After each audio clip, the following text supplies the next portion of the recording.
Brad and Karen for making time to come talk to us today. So let me get my notes, a few things I wanted to say to y'all.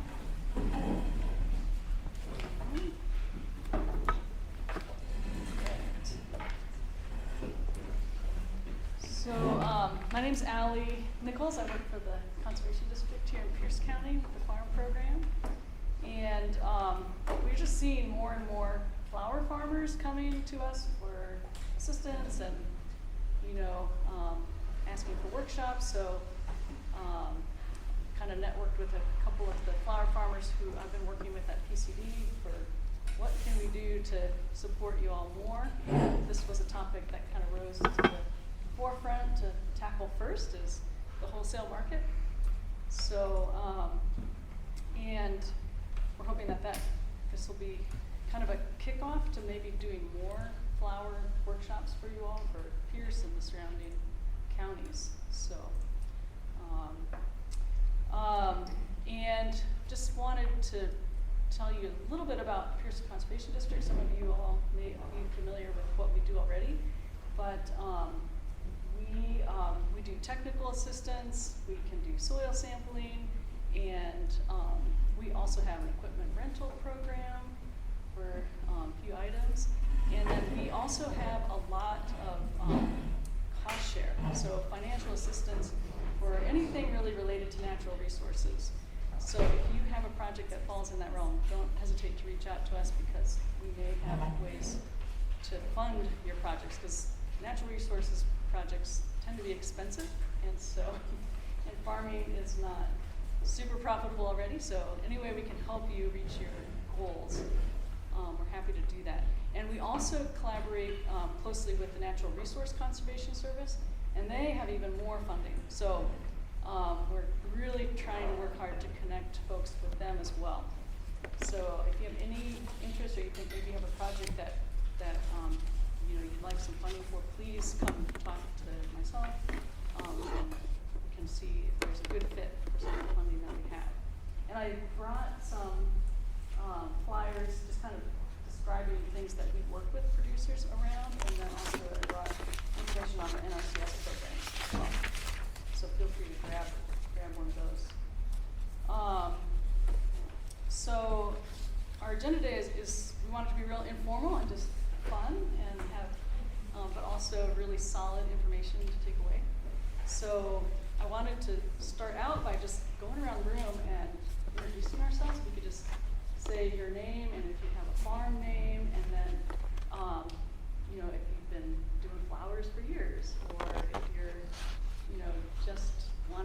you're curious and want to know if it's a good fit or something you'd like to get into, just so we know who's all here today.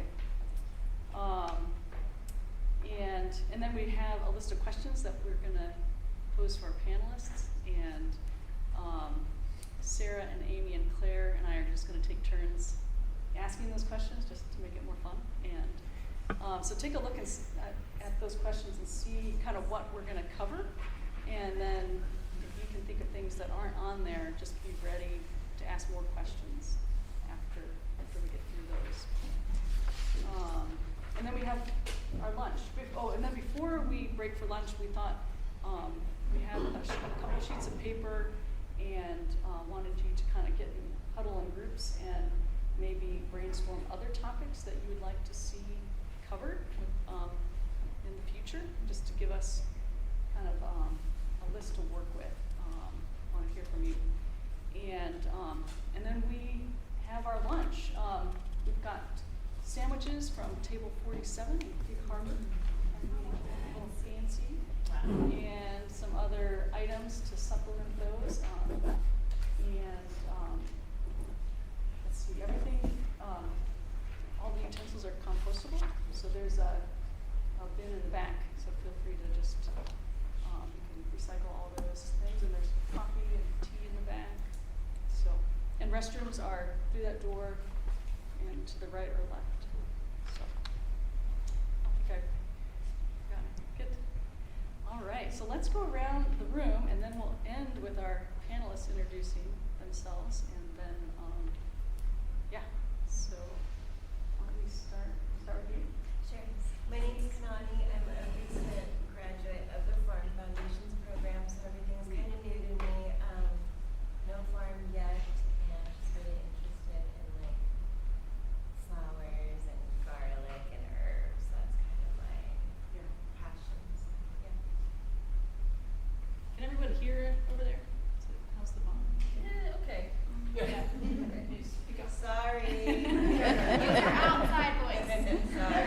Let's get Katie in the back before. Hi, I'm Katie. I'm the farm habitat marathon for Cruz Conservation Districts, and I work closely with Allie. I'm Carrie Little, and I have my own farm, Little Earth, and then I also manage the farm at the Soldiers Home. So I have presently 13 incubator farmers, but a potential of 20 by the season. So I'm just gathering information to share. I'm Josh Caswell. I live in Tacoma. My wife and I have been growing in our yard, and this year I have access to an 1/8 of an acre. So we'll be scaling up quite a bit. I'm Stephanie. My farm is Twin Kitten Farm. I'm also in Tacoma, urban, growing in my backyard. Been doing it for a few years. Did a little bit of wholesale last year, and just looking to see what else I can do to grow. Maybe we'll snake around. Is that good? Okay. I'm Laura. I'm also with the Cruz Conservation District. I'm on the communications team, and I'm recording our workshop today. So in case you forget anything, you can go to our YouTube, where it will be uploaded hopefully by the end of the week. Or if you have any other friends that are in the flower business, then you can send it their way as well.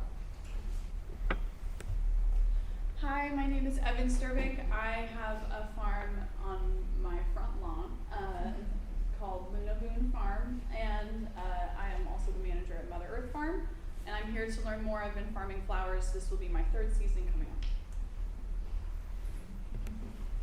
Hello, I'm Nisha Ide. I'm here with WSDA Regional Markets Program. We have a bunch of resources for all of you as you're looking to grow your businesses. I am mostly here to learn alongside of you because I get a lot of questions from flower farmers, and to be honest, I don't have much experience in that part of agriculture, and so I will, but I have those green books. If you didn't grab one, these are free and available for all of you, and if I run out, I have more. We can get you them, but full of resources on how to start a farm business in Washington and how to be successful with different types of marketing. I'm Kaya, and this is my mom, Kit, and we are Pine Knoll Farm Flowers. We're farming about 1/3 of an acre right now, and we're in our 4th year, is that right? Yeah, here to learn more about wholesale. And we're in Gig Harbor. Yeah, no, I did not say Gig Harbor, we're in Gig Harbor. Nice. Yes. Okay. I'm Sarah Howard, and King Pierce Farm Bureau President, which is not a government entity, as some people mistakenly think that about Farm Bureau. We are a farmer-driven organization whose primary interest is advocating for farmers at local, state, and national government, so that our lawmakers can make decisions that are good for farmers and good for farming. My family also farms in Eatonville. My mom just walked in with some native plants that we're going to give away.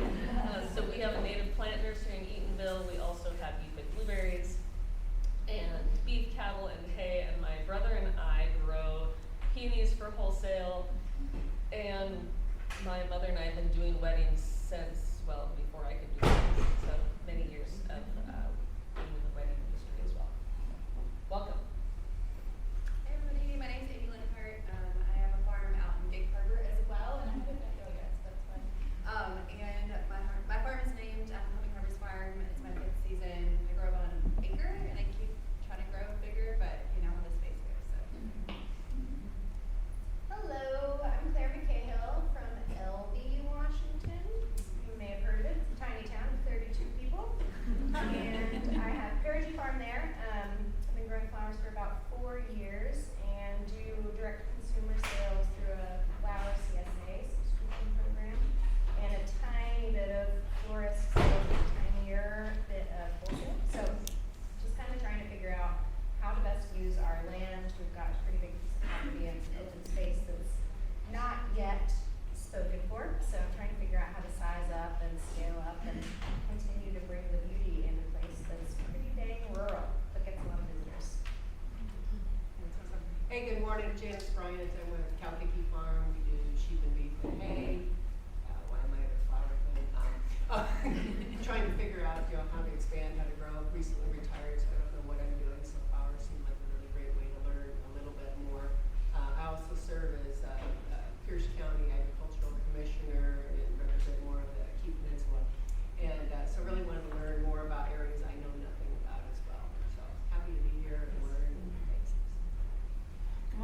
name is Debbie Spencer, just bought a 20-acre homestead farm. I used to garden and do flowers all the time.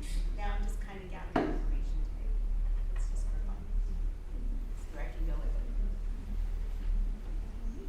I'm Jillian Hurst Johns. I'm up in Maple Valley. I am the farm manager at Elk Run Farm, which is a nonprofit food bank farm that we recently expanded into doing some cut flowers as a fundraiser.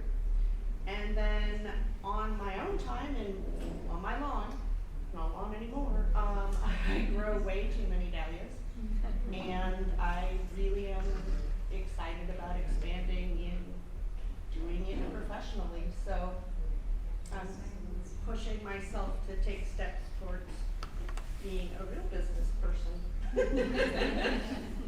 Hopefully. Hi, I'm Jackie. I have Lake Home Lavender, which is in King County, just outside of Auburn. We have 5 acres with 3,000 plants at our farm. And I've been doing farmers markets all around the area for the last few years, and I love them, but it's a lot of work. So I would love to learn more about wholesaling and how to move into that area. I'm also on the board of Lavender Northwest group of farms from Washington, Oregon, Idaho, and Montana. So I'm connected to all those other farms for information if anybody's interested. I'm Georgia, and I live out in the Peninsula and Gig Harbor area.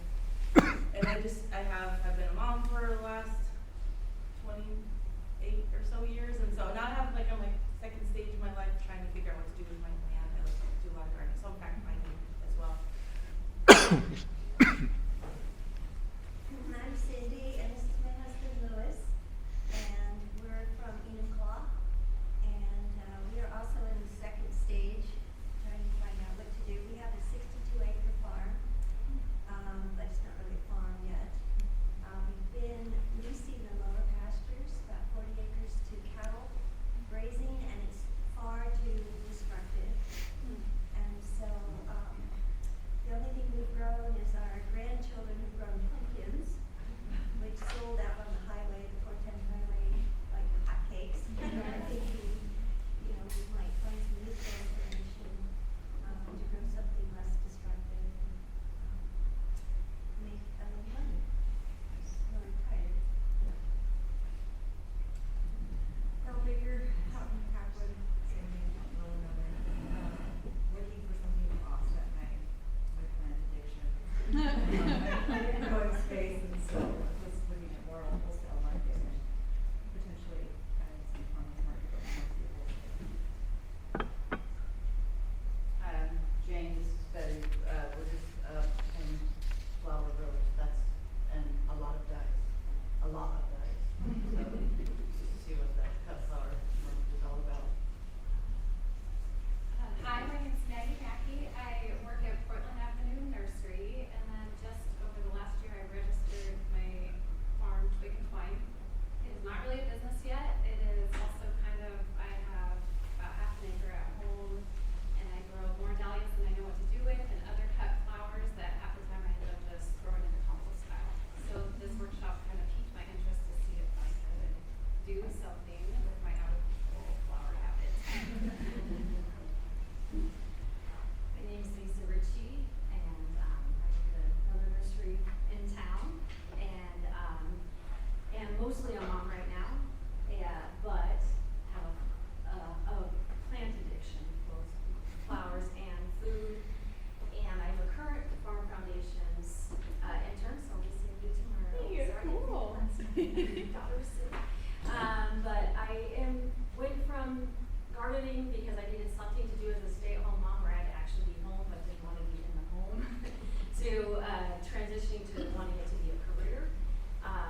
So just kind of doing a number of things like Farm Foundations, working at a nursery. My greenhouse is full of lots of plants that my neighbors better want to buy.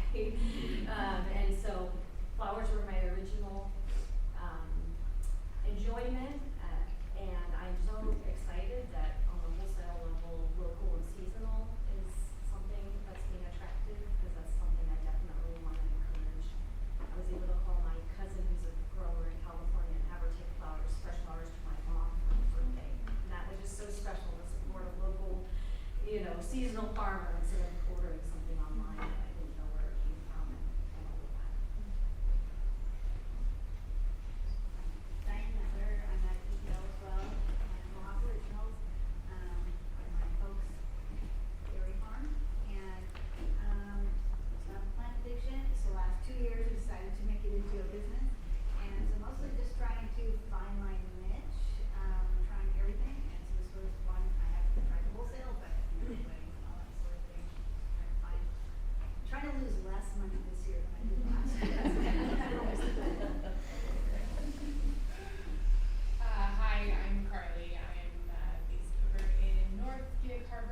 this year I'm just kind of throwing spaghetti at the wall to see what sticks and works, and we have a flower stand again, and I'm excited to be exploring wholesale as potentially an option for selling and looking at different outlets and ways I can continue this flower addiction that sounds like we all have. Hi, my name is Allison Kemp, and I'm in Rosedale in Big Harbor, and have the opportunity to buy my childhood farm of 7.5 acres a couple of years ago, and basically just trying to manage the biomass in a really positive way. And we're interested in pollinators, plant starts, vegetables, and flowers, and cut flowers. So we really are, and we also, have a bee house. I'd love to talk to you guys. And we're gonna get some sheep for wool and things like that. So it's not really a homestead, and it's just becoming whatever it's becoming. And we would also like to, not lose money as much as possible, but to find ways to find our passions and our enjoyments, and also be able to, sustain being able to have that lifestyle, because we just feel so darn lucky. My name is Lauren. I am down in Arlington, Washington, up in Washington, down here today. I own 3 acres, and we have about a half acre in cut flower production that I put into production 2 years ago, actually.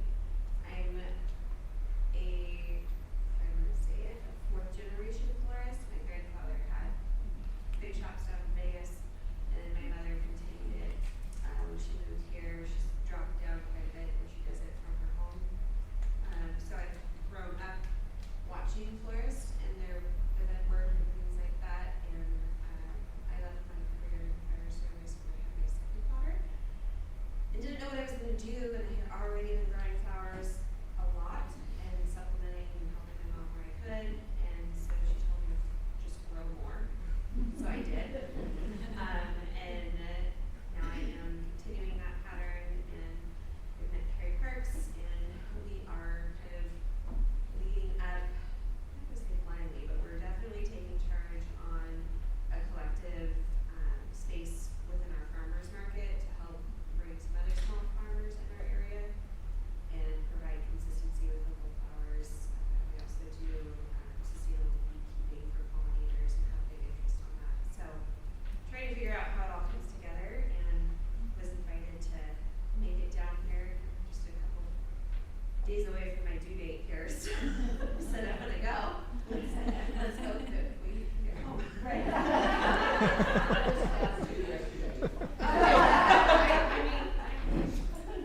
think we'll be all right. We can figure it out. But anyway, so I'm excited to be here and to collect information and hopefully continue the conversation. Yeah, bring that up.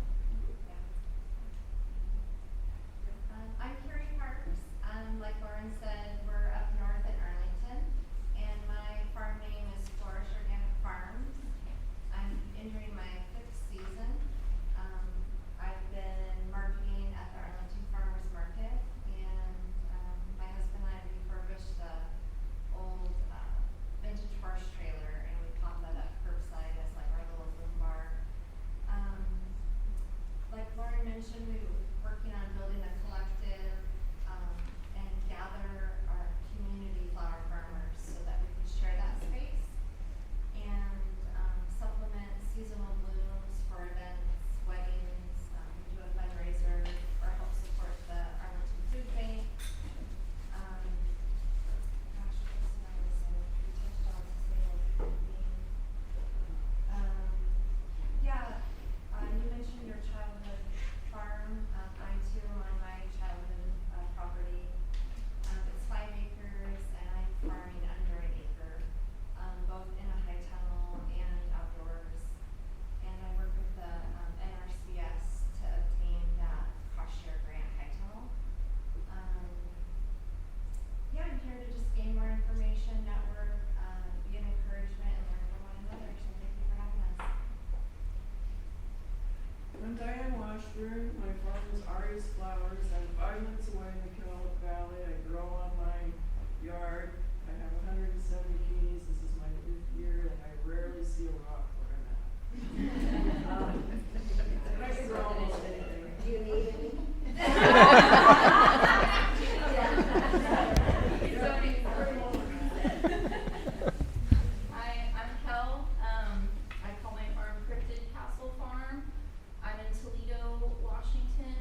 have realized that I don't really like doing a lot of weddings and one-to-one sales and all the exhausting emailing and consultation stuff. So, we're starting a collective over in our area and hoping to do like a farm to forest model, and we're actually launching in a couple weeks. So just here to get more info and learn as much as I can. Yeah. What's the name of your farm? Moss and Matter Farm. Sorry. It's on the back of your sweatshirt. It's on the sweatshirt.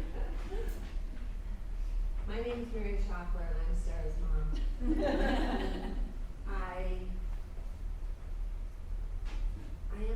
I grew up in First Round and Bellevue, and I am a black sheep in the family and ended up on the farm, graduated from WSU in agricultural education instead of engineering like the rest of the family. And in 1980 I started teaching in horticulture at Auburn High School, and my kids were driving the school truck up to David L. Jones Wholesaler in Seattle to buy flowers. And I had been buying from the same person who now works at Washington Floral since 1980. And so when I walked in there, because the drive to Seattle was getting to be, you had to leave at 4 in the morning to avoid traffic. So I stepped down my comfort zone and went to Tacoma and walked in, and there was the same salesperson. I cannot believe it, you just moved there. So this whole meeting, I grow flowers in my backyard too. My backyard just happens to be 70+ acres and gets shared with cows and hay and somebody else's peonies and dahlias, and we have greenhouses and we propagate for a living. And this is just amazing after all these years to see everybody coming together to say, how do we get our step to there? And I love going to the wholesale house and just going, and just all the colors and the fragrances, and so I'm just delighted they're here to tell us how to do it better.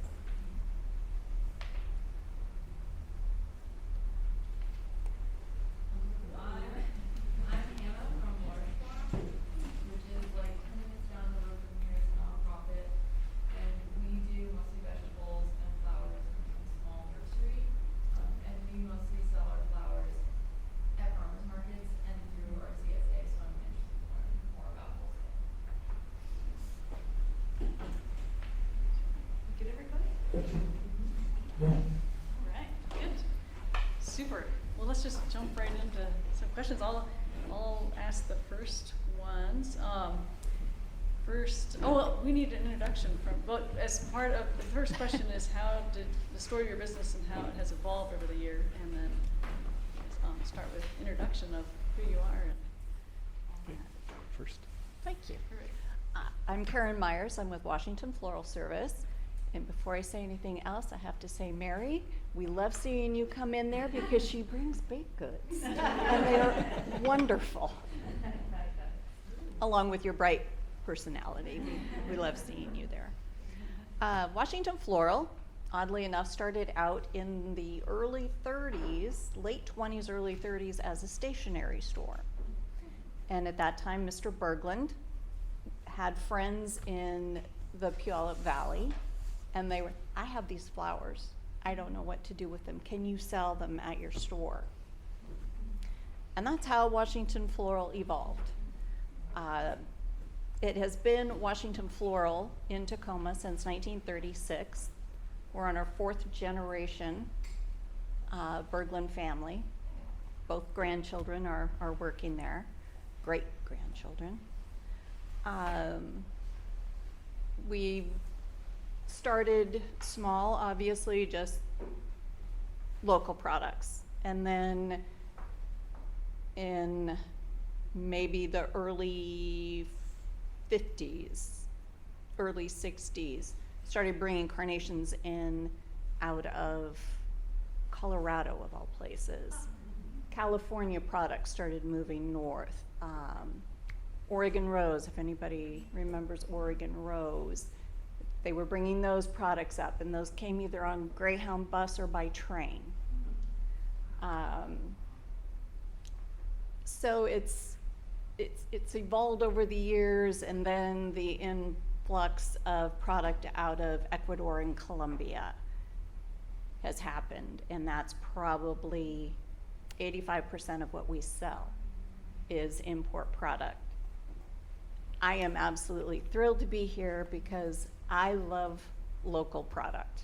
I would really like to be able to have people know that if they come to Washington Floral during the season, they're going to see local product. And if that means we're going to segregate a section of our cooler just for local product, that's what we'll do. I know there are a number of florists that really want to promote either grown in the USA, grown in the Pacific Northwest, and I'm old, I don't say PNW, and more specifically, just local products. So, I don't know, I guess that's who we are and how we came to be. We do have a location in Tacoma. We have a location now in Spokane. And as of January 2023, we have a location in Boise, Idaho. So we're expanding, we're growing, and always looking for new products to sell.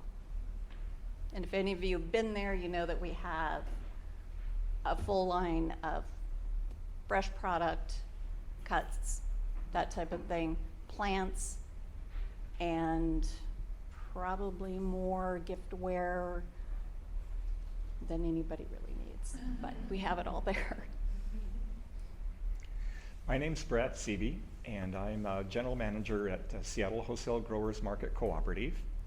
And I have been a horticulturist all my life and been worked throughout the green industry trades pretty much my whole life as well. So I'm very varied experiences from nurseries, landscape, gardening aspects to floral components and everything. I joined the cooperative back in January of 2020. That's a little bit of my background. Seattle Wholesale Growers Market is a farmers-owned cooperative, and it was officially formed in 2011. So we're in our 13th year right now.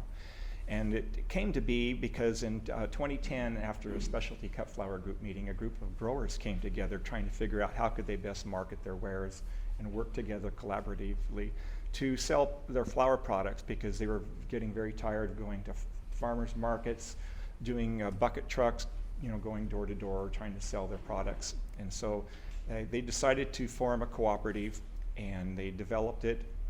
And it first opened in Georgetown, very close to where we are currently. It was originally an Airport Way in an old brewery building down there.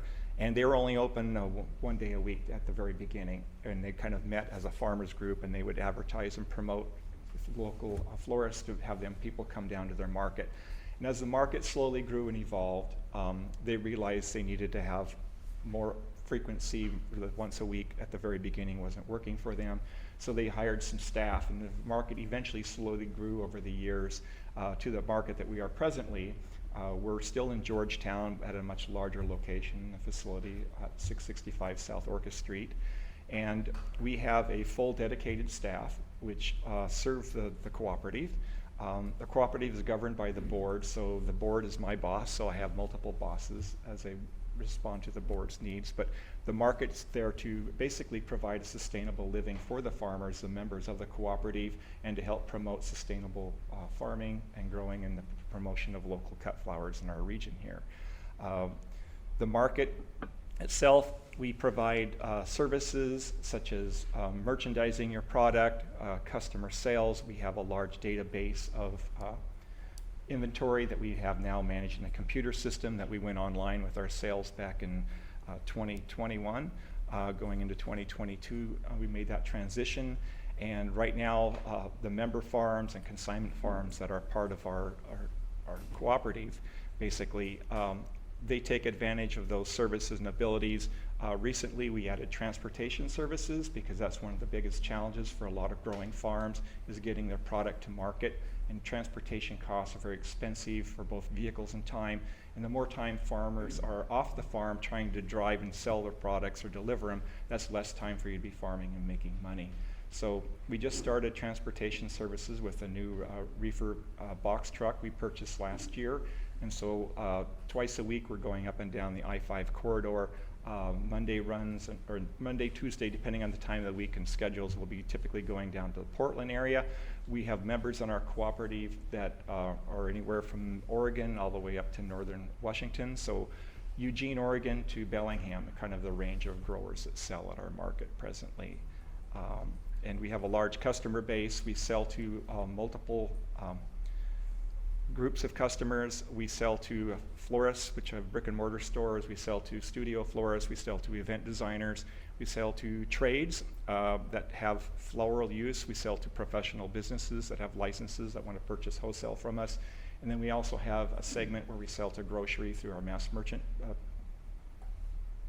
capabilities.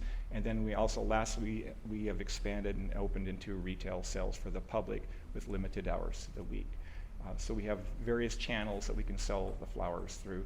And we are looking in the future to expand into more shipping, to be able to do direct distribution and shipping outside of the area. Right now we're servicing the greater Seattle area. So we service and deliver product up north to Bellingham with our trucks, and also down south as we're going south, we can deliver product and drop off to florists as well. So it really gives farmers a really good opportunity to sell and promote their products over a very diverse area. And the majority of our customers are florists that really want to support local flowers. Because we are seasonal and support seasonality of product, we're open year round, so we do supplement with some US product that we get out of California during the winter months. But we really try to put the focus first and foremost on our local flowers and our local farms that are members and consigned people that support us.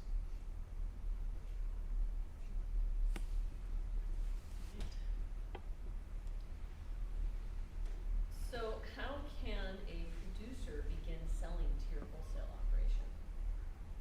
They've never sold to you, either one, whoever wants to take it. I guess you can go first. We try and make it as easy as possible. Basically, our office manager, you can email her. I've got some of her cards if you'd like to take one today. And we just need to set you up as most everybody goes in under a local generic vendor code. So we don't require much of anything other than your information. And that's basically so we can cut you a check and follow the tax rules that have to be followed. But that's it. My biggest problem is I don't think growers as a whole see us as an outlet. And that's why I'm here. I've met with some people or some growers in the Cape Peninsula, Gig Harbor area a few months ago and talked to them about, yes, absolutely, we're interested. I think because you guys are busy. You're got to keep an eye on what needs to be cut and what's coming along, and I'll get emails from people saying, hey, I have dahlias. Okay, great. Let me know what you have, when we can pick them up, or if you want to drop them off. And then I don't get a response. So communication is absolute key. You don't have to say, oh, I've got 15 buckets of flowers. If you've got 30 or 40 bunches of something that you need to move, we're happy to do it, as long as the quality's there, the freshness is there. I've had people bring in, in the back of a pickup truck, hey, I've got Cosmos, do you want some? Well, let me take a look at it. And I'll go out and the water is dirty and the buckets look like they've been slinging whatever for a while before they put water in them. And for us, it has to be clean product. Buckets need to be cleaned. There should be flower food in the buckets that you're transporting flowers in. We have a few people up north where we will swap buckets. We'll bring our buckets, swap out with what they have, so you don't have to invest in a ton of buckets. But we just have a few people right now we're working with doing that. But it's something that, like I said earlier, we want to expand local business, local growers. We want to support you, so we try and make it as easy as possible. You want to take a stab at that too? You betcha. So growers interested in selling a product through the Seattle Wholesale Growers Market can fill out an application on our website. It's swgm.coop.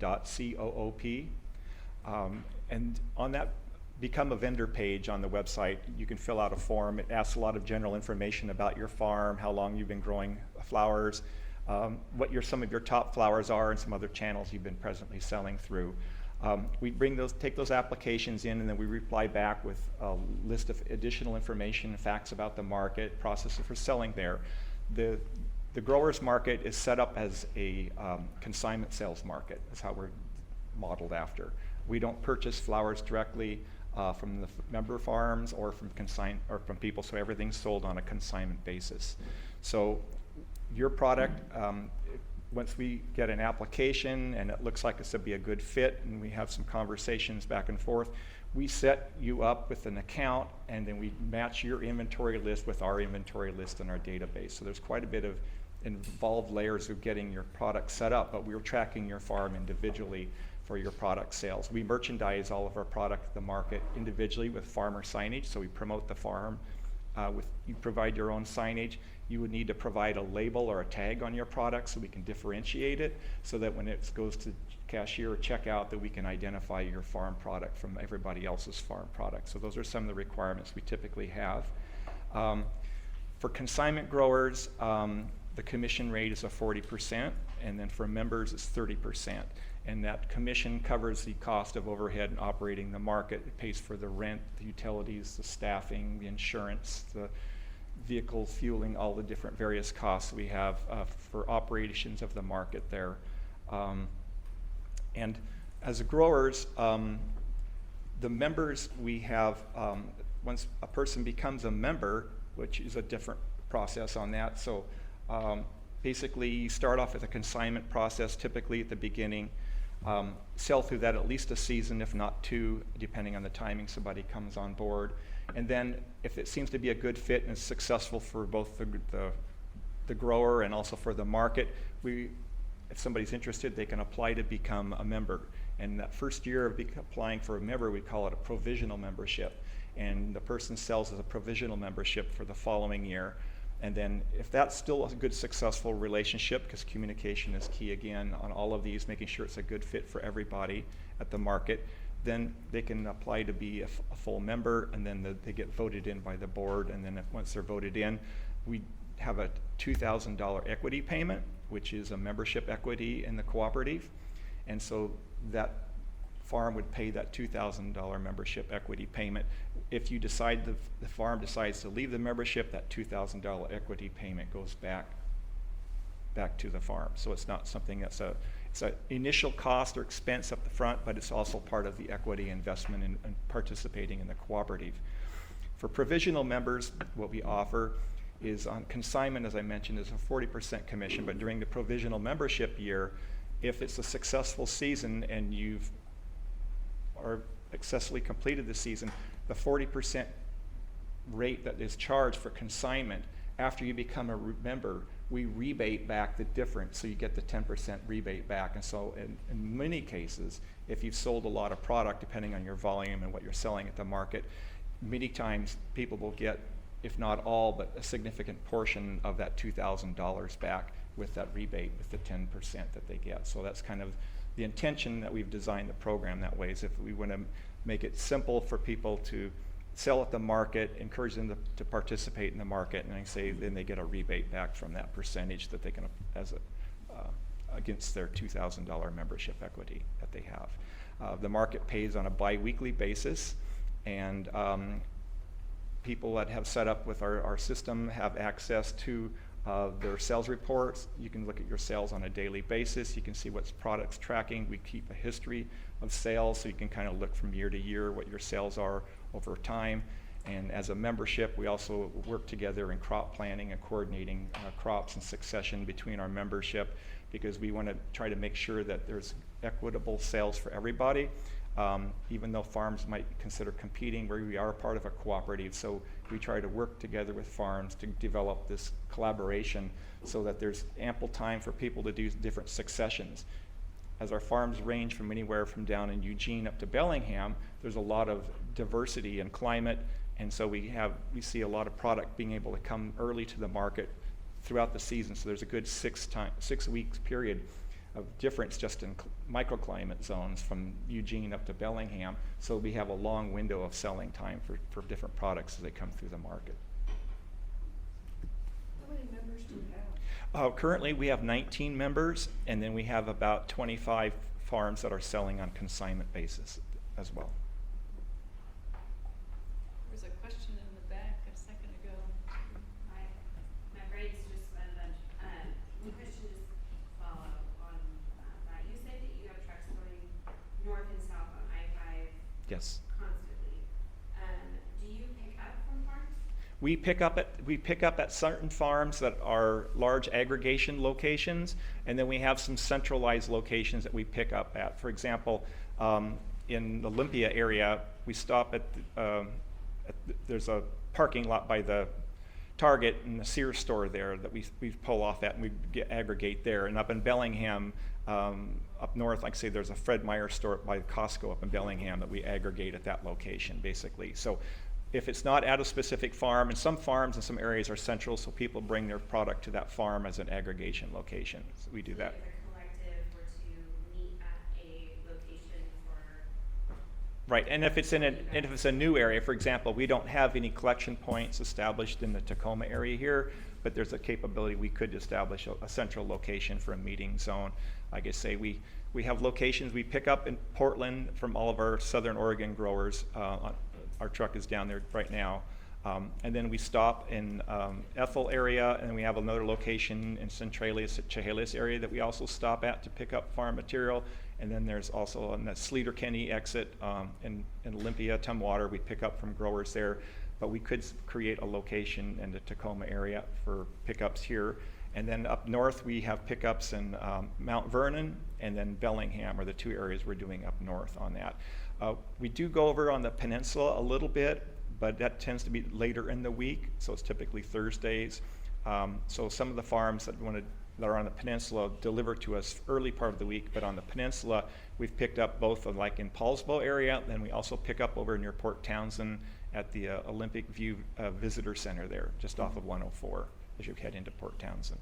And when you do pick up, do you bucket swap? Like you mentioned, I know you're we do some bucket swapping and stuff. We can do bucket swapping. We recommend the farms mark or label their buckets, and we sort those at our market so we can return buckets back, and we try to bring buckets on the truck. If they aren't labeled as such, it's difficult for us to try to know what they are. So we recommend people either painting the rims or putting stickers or marking them on the sides and even the bottom of the bucket, so when their buckets are stacked, you can easily see what the farm's emblem or name is. It can be on there. It's very helpful on that. And then our fees for transportation is just kind of based on the routes and the distance. So we have rates for hauling a full cart, and then we also have rates for partial carts, basically. So it's kind of based on the volume or the quantity of product and the amount of space it takes up on the truck or the route as far as the cost or fees associated with it. So do you do deliveries to florists? I'm sorry? Do you do direct deliveries to florists? We also do direct deliveries to florists, but that's once it gets to the market. So we act as like an aggregation center at the market where then product will come in. Growers, if they're selling online, they may have pre-orders, so customers can choose to pre-order product if you post your inventory availability for sale for the following week. So right now we have an order period that is currently open this week. It opened on Saturday, so our farmers have Saturday, Sunday, and Monday until 10 a.m. to post their availability online, and then it opens up to our floral trade customers. They can purchase online, and that would be for delivery next week. And so then either the farms would either deliver product to the market or they'd try to coordinate for the loads for delivery. Wednesdays tend to be our busiest day at the market. That's when most florists are picking up their product for their shop's needs. But we do have some florists that come in and shop daily out of the market for their local florists will shop daily out of there pretty often. And then for events and weddings stuff, Wednesday tends to be the bigger day, or Thursday for pickups on those orders. Great. Can I ask the next question? Thanks for sharing the logistics about how your businesses work. In terms of farmers, I know folks are often wondering about quantities that y'all need, and Karen, I know you spoke to this already a little bit, but if y'all wouldn't mind elaborating for your businesses, kind of what quantities you're looking for generally from flower farmers in order to kind of get their foot in the door. We are relatively new at bringing in local product. I've been a buyer longer than I want to say, but I've worked at DWF, I've worked at Washington Floral, kind of flip-flop back and forth. So as we stand right now, during lavender season, we deliver up into Port Townsend, Port Angeles twice a week. So I have a lavender grower that we pick up, and some days I need 10 buckets as full as he can stuff them, and some days I only need a couple of buckets. So he works with me, I work with them, so it works out for both of us. We have delivery routes, like I said, twice a week up there, so we just stop at his farm and pick up. And we do deliver as far north as Blaine, we deliver as far south as Centralia, Chehalis, a little bit, well, I guess now we're going a little bit more to Longview. So anybody around that has product that we could pick up while we're on those routes or meet our driver, we're willing to do it as long as I would say 5 buckets, which depending on the product, it could be anywhere between 30 bunches to 100 bunches. What we need to do is make sure that it works for both of us.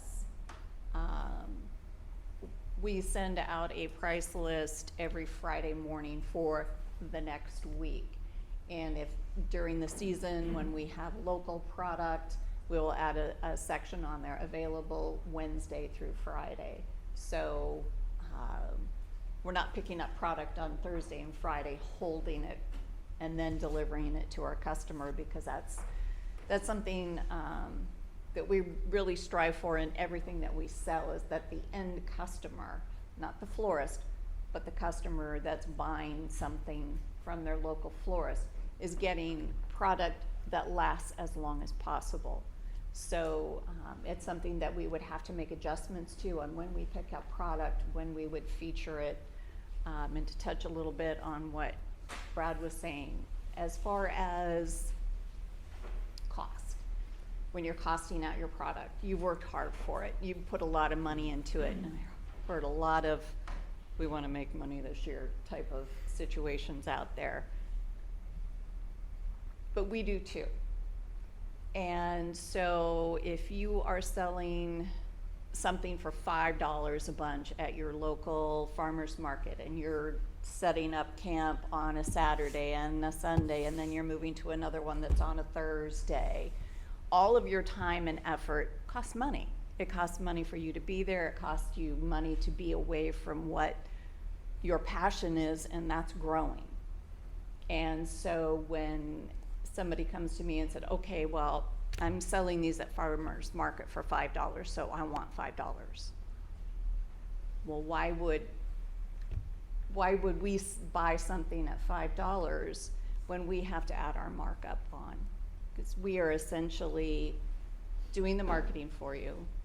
We have a sales staff that's selling the product for you, and we have a delivery fleet that is delivering that product. So pricing is kind of an issue, not so much as quantity of what you have to sell, but knowing that we're trying to make it easy for you to sell your product. Just do it at one time and be done with it, instead of all of that. Yes? So related to that, you said that you send out a price list weekly, so I hear that as you set your prices versus negotiating necessarily with farmers, and that's important for people to know. I'm also curious if there's any kind of premium built into your pricing for local growers versus the stuff you're bringing in from out of state or out of country. What do you mean premium? Well, are you paying a higher rate for locally grown flowers versus what you might pay if they're grown out of country or out of state?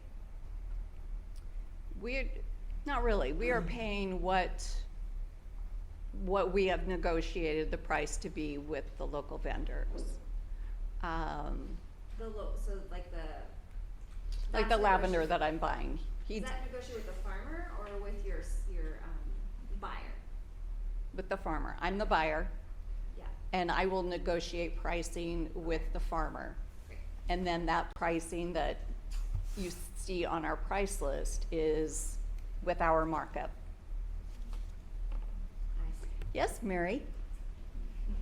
This is a difficult state to make money in if you're farming. I got to meet a farmer from Africa last summer. How much do you pay your employees? People that work on his farm make $5 a day. You have a minimum wage here. You cannot compete with it. And if you go to the store, you will find pickles from Africa. And that's the way it is. So she's a buyer. She can buy flowers from all over the world. And there are flowers that, carnations are grown elsewhere because nobody wants to grow them. You don't get money for them. But they can fly them in and they're wonderful. I mean, carnations, put them in my casket with me. So, they did not bring this problem to the table, this minimum wage and competing in a world market. We've been kicked in the teeth with this minimum wage, and it's going to make life so much harder, and we're gonna have to have, a wonderful product. It's a hard world, and we've been dealing with, we hire kids, and you see them all working, and you see them take a break, they stop for 2 minutes, and it's just ka-ching, ka-ching, ka-ching, So as much as you wanna get this high price, there's competition, and her competition is she can buy from wherever she wants, and hopefully we have something wonderful that will open other florists' eyes in all of this. That's something that I would hope that this group, or maybe another organization that you belong to, can get that conversation going on. How can we make our product more valuable to the consumer? How can we get people to recognize the value of buying locally? It's not being flown in, there's not jet fuel, there's not all these other horrible things that can happen to our environment. It's somebody working hard, the sweat of their brow, and this is the beauty that comes out of it. Yes? I have another question, sorry. So when you said earlier that it's very important and you are interested in bringing local flowers into your company to be able to sell, why because I can go and sell it, and I can manage my profits, and I go to the farmer's market or roadside stand, I can even become a florist myself and do direct from the farm sales and things like that. But why is it important to a wholesaler in the region to have local grown flowers? Because we live here. We were started in Tacoma. That's our background. We want to support the people that live in this area. We want to support local farmers. I would much rather take a couple 100 buckets of dahlias and see the beauty in those locally than see what comes in shipped out of California. I'd just rather have that fresh product.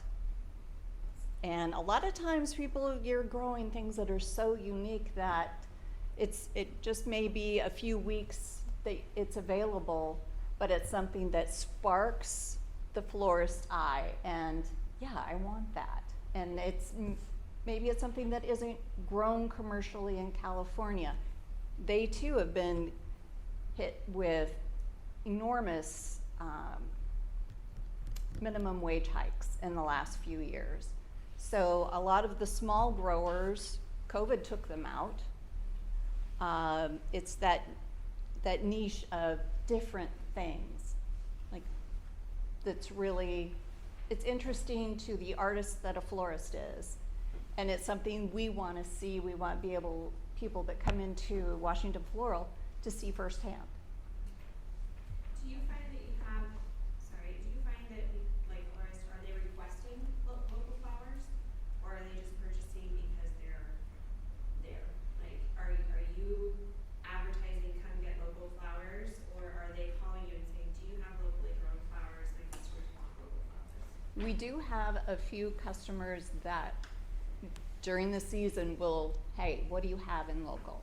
And pretty much in the past it's been peonies, dahlias, and lavender seem to be the staples that we have people bringing in.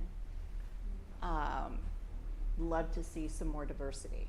Have you worked on putting together like a product request list that you could share with local growers that says like, everybody's always asking me for peach snapdragons. I need somebody that can get me 500 buckets of peach snapdragons a season. Like, do you have something that you could share with us to help us like channel what we're growing for success, rather than, because in my experience, which might seem small, it's kind of a stab in the dark of, yeah, I happen to have 2 buckets of carnations and I have 1 bucket of snaps. I've got a lot of dahlias. They're only gonna last 5 days though, and I have a whole field of peonies that are gonna be done blooming by the end of June. Like, what can I sell? Excuse me, what can I sell? And then the response has been, we already have all of those. We don't need those. And I'm like, okay, well, I spent a lot of money, a lot of time trying to grow them. And so I feel like my phone call to even ask isn't, like I just feel like I'm shooting in the dark. Like, I don't know what you want, so it would be helpful to know what is being demanded or requested. Kind of along the same lines, to any gaps that you're finding within the season or within product assortment, and then are there any flowers, woodies, or foliage that you can't get locally that you would like to see grown locally? Or any niches That's a you question for Brad. Before we move ahead, I'd like to answer the question on what quantities are needed.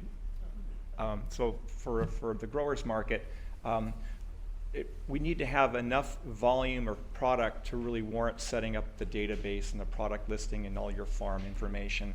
If you're only going to have a few bunches of something or just a couple buckets of production and that's it, it's not going to be either really great for you or the market to take all the time that's involved to set up that product information. So we're scalable on a certain extent, but on the other hand, if you're not growing that crop for enough period of time or enough successions to warrant it, it's really difficult for you just to show up or come in with just a little bit of something, because we do track your farm product and we have to have it set up in the system to be able to sell it and list it. So on average, we would prefer to have at least 10 to 15 buckets at a delivery time. Makes the most sense. There are times, the early beginning of the season right now, I have members that are just coming in with 5 or 6 buckets because their crops are just starting. So that's just part of that transition as we get into selling product. But it needs to be enough to warrant your transportation costs and your time, because you got to factor in The wholesale price that we set, we try to be competitive, but we also recognize that locally grown product is superior to what the imports are. The flower size, the quality of the bloom, the fragrance. So there's all these different aspects that are unmatched against what's being imported in from South America or Africa or Europe for that matter. So that we charge a premium, or if not a premium, as much or slightly higher than what it even is from California. California, to get product up here is very expensive. Shipping costs is like astronomical. And there's anywhere from 30% to 50% surcharge on freight fees.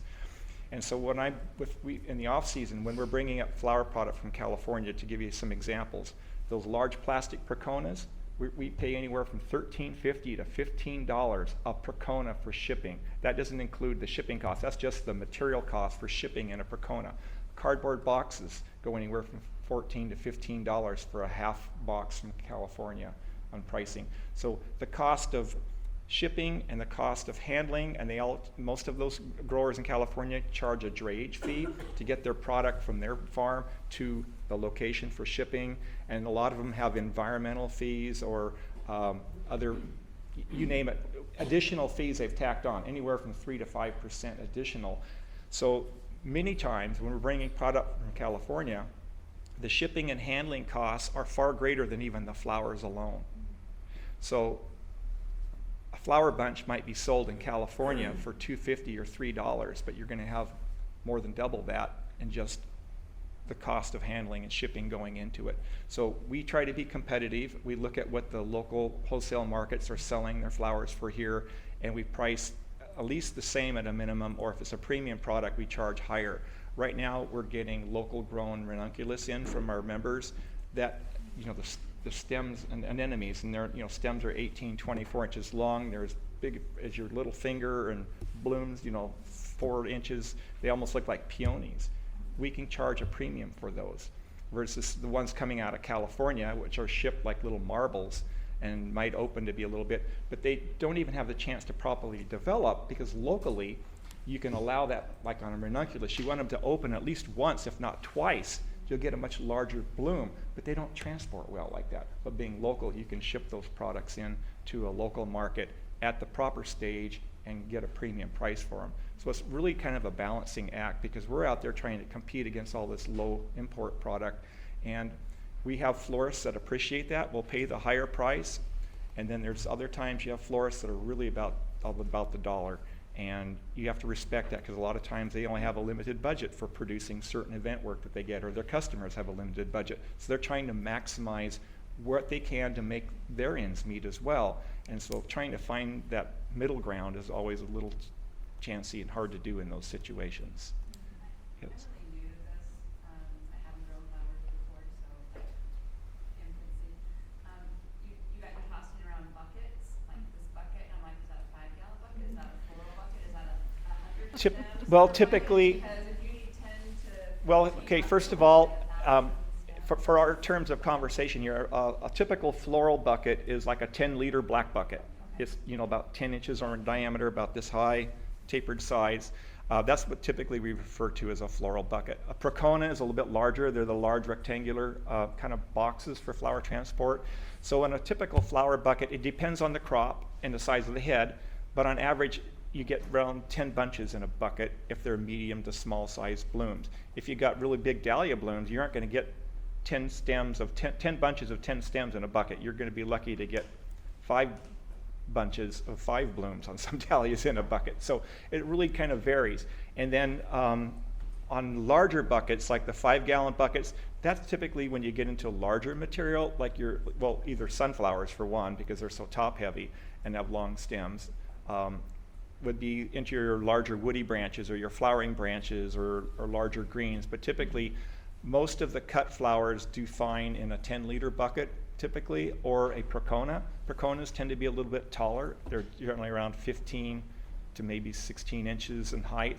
But the challenge with some of the perconas, depending on the type they have a sharper edge on some of them, or they have a rounded edge. And in certain flower types, if they're fleshy stems, if they hit that sharp edge, it can cut or cause them to break or damage. So there's a lot of logistics into how you pack and ship your product to make sure it arrives safely on that.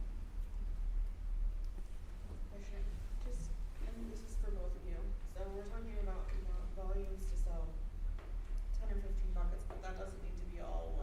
No, it could be an variety of assortment, color yeah. versus like what you would sell to Washington Floral? Are you looking for like, you know, you said 30 to 100 bunches, all of like one variety, like one color of some, do you know what I mean? Or Yeah. is that like by, because especially I think for those of us working in smaller spaces, I can't do a huge volume of all one variety. I mean, I could just do my whole space all in one variety and sell all of that, but I don't.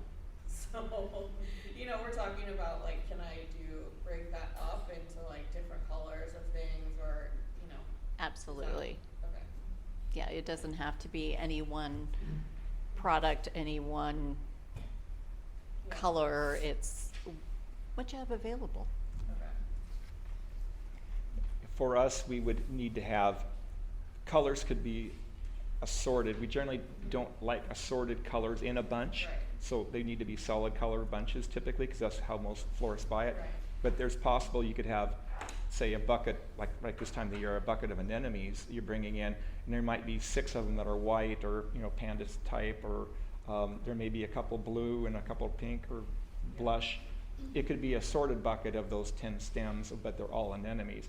What doesn't work for us, unfortunately, because we have to set that stuff up in this computer system and the database and get all this stuff, is to have like 2 or 3 bunches of certain different things. So if you're okay with selling it as an assortment of color and not tracking color, but for a lot of our growers, they want to know how many of what units they're selling for their reorder and their growing purposes and their crop planning for the future. So they want to typically track it by individual colors. But when you're a small grower, that makes it more challenging, because you're not harvesting enough volume, because you need, you know, 100 stems at one cutting to have 10 bunches of 10 to fill a bucket. Right. And so that becomes a lot more challenging. I'm just making like, so it could be like, yeah, a bucket of this color, a bucket of this. Yeah, I mean, right Totally this time, different. right now we're getting like somebody might be bringing in, you know, 3 or 4 buckets of some tulips, a couple daffodils, some anemones, some ranunculus. It's an assortment of product that they're bringing in for the spring season.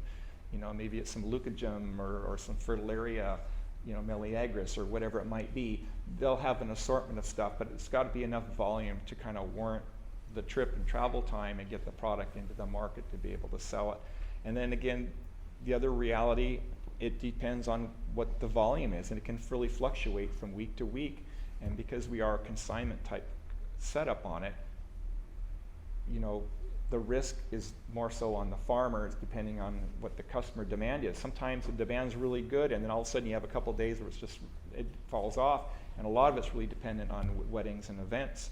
And last year, there was a big drop-off in weddings from the COVID effect, because when the economy was shut down and everybody was sequestered, and there were no bars, no restaurants, there was not a lot of dating activity, and that translated into a little bit of lull in the wedding event industry last year. And you know, that's going to start building back to get back to normal levels, but it is very cyclical on the demand for product. And color changes shift every year. There's always some good color themes. Typically you can't go wrong with whites and pinks and blushes and peach tones and, you know, stuff like that. But in the other colors, certain times of the year are very seasonal. You get into the late season in the fall, the really dark, moody tones like the deep burgundies and royalty colors and stuff, purples and stuff.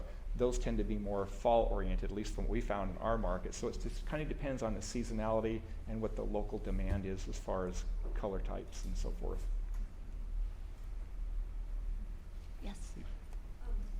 Well, as a lavender farmer, my season for fresh cut is short. But for lavender that's been cut at the proper time and then dried, my season is year-round. Yep. So are you interested in dried product? Generally, we buy enough fresh product and then set aside some just specifically for drying ourselves. We do sell drieds, and we have several growers that really focus their whole business model on drieds rather than fresh crops. So some of them do both, where we have some growers that'll grow some fresh products, but some growers we have, like I have one grower that all of our helichrysum all go into dried production, but I've got other growers I can purchase the fresh from. And then they've got their barns set up with really good drying racks and ventilation systems and everything, and packaging and sleeving and everything, so that then when it's time to bring in drieds, which sell for a longer window, then we can do that as well. Drieds typically command a higher premium price than the fresh because there's additional time and labor involved with all the extra handling and drying it and packaging it to protect it. We have some growers that try to bring drieds in that aren't sleeved, and we found that really sleeving really is beneficial. It protects the heads from getting tangled and broken with the flowers adjacent to them and so forth. So it was optional in the past, but moving ahead this year, we're going to require all of the drieds to come in all in a tissue or paper type sleeve of some form, so that it just protects the flowers. And it'll also be a little bit easier for us and the customer for selection, and also if we were to ship the product, because it's already got a protective sleeve on it, and we can do additional wrapping for shipping. Drieds have a great window because they can be sold and even shipped out of the area very, very easily. And that's something this fall we're going to be expanding into, is shipping our dried products this year. Then hopefully by next year we'll be able to expand into shipping fresh material on a regional Northwest level, and possibly even back Midwest, depending on how far we decide to move the product away from our market area. A lot of it, again, depends on the product and the stage of harvest and how well it can ship. A lot of the things we grow here are wonderful because they aren't easy to ship, or they aren't being shipped normally, regularly, or the stage of harvest is such that it's not what the florists are looking for. So that's all those factors come into play. I wanted to go back to the question earlier about whether there are gaps and certain things that are available locally that you wish people were growing. There are. The gaps kind of really vary seasonally. Sometimes the gaps are due to gaps in succession plans or crops between growers. Sometimes it's weather related. For those who've been farming for some time, when we get a heat dome here, it really messes crops up. You can have really cold, wet weather, and you've got your successions planned out, and you can have one or two successions that are just failing to thrive just because of the weather conditions in the ground, and then all of a sudden you get a big change in the weather, and then you've got another crop you just planted, and then the seasons can get, or the successions can get compressed, so that you're actually all of a sudden you've got 2 or 3 successions when you get this big heat wave hitting that all come and blooming almost at the same time. So sometimes successions go out the window when that happens. The other thing too is heat domes can put a real stress on the plants. Sometimes the transplants you put out last week, if you get a heat dome, there's no way you can keep them wet enough, and their roots just aren't developed enough, and they end up baking or getting fried in the field. And so then all of a sudden you've lost that whole succession. So then that happens, and if it's a local thing, like it's happened here before, like even last year when we had that heat dome, it was like in May, and we've had them before even in June, where all of a sudden it just wipes out a whole bunch of crops because people the plugs or the seedlings they put in the ground they just can't handle the weather change. And so then all of a sudden you get this big gap going on when that happens. So it's really difficult to manage some of those gaps. There are some crop gaps that do occur throughout the year. A lot of growers tend to be very comfortable with making sure that they are successful in doing things. So all farmers take risks, because you wouldn't be a farmer if you weren't taking risks. But the reality is that people tend to plant crops more seasonally appropriate times when they know they're going to have a better season.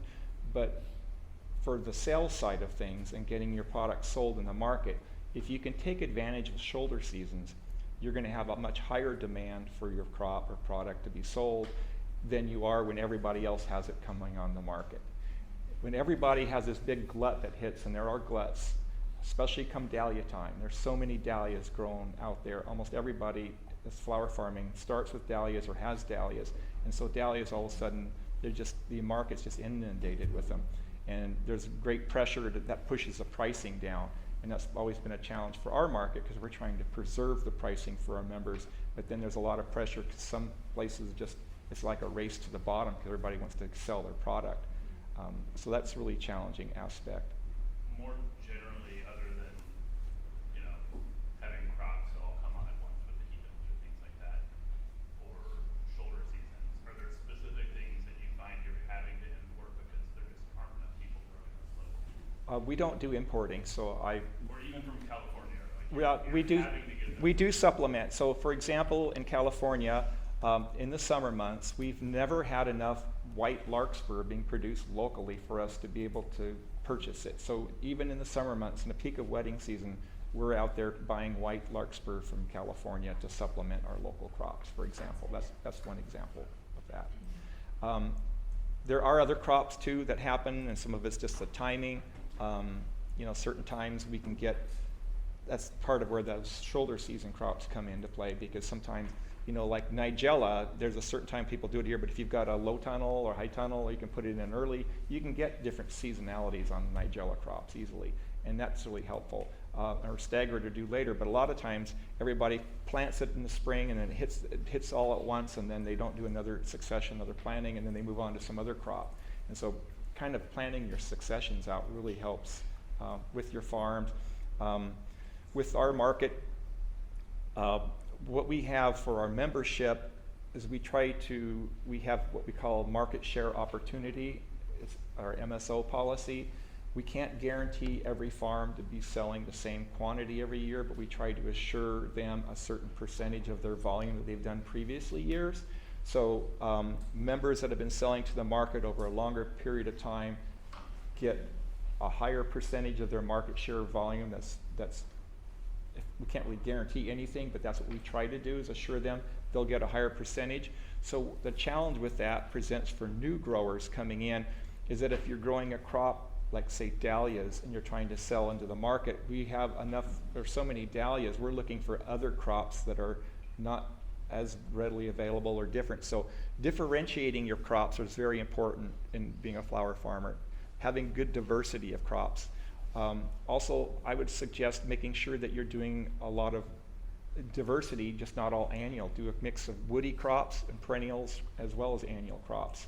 So you've got a diversity. So if you do have some weather events or certain things happen, you've got backups and other things. The challenge with woody crops and perennials, they take longer to get established. Perennials is typically 2 to 3 years before you get a good establishment. Woody crops, you're looking at around 5 years, sometimes a little bit longer. If you're looking to get lilacs established, depending on how young of a plant you get, it could be 6 or 8 years before you get a large producing plant that you can harvest regularly off of. But once it is in production, you've probably got a good, 10 years, 10, 12 years of production off of it before you have to worry about, replacing those. So some of the woody crops, again, don't live indefinitely, but perennial crops tend to be, depending on the varieties, will live for, on average 6 to 8 years fairly well. Periodically, you'll have to do some division or dividing in there. Some perennial crops are more seasonal if the weather or winters are bad. This last winter, we had that really cold and wet period. Some growers lost quite a few perennials. I lost a lot of my own yard, and I even lost some woody crops out of my yard. And it's just those things you have to be kind of watchful for and be aware of your microclimates. Some woody crops that we're always short on seasonally would be like, there's a lot of the different viburnums. Snowball viburnum is not as much. Snowball, there tends to be a big glut of it. It's an easy one to produce, and we see a lot of it. But some of the more specialty viburnums, spring bouquet is a really wonderful one. There's great opportunities for that. That's a 4-season product right there. You can sell spring bouquet in the wintertime as the foliage and the buds. It gets a nice bronze winter color on it.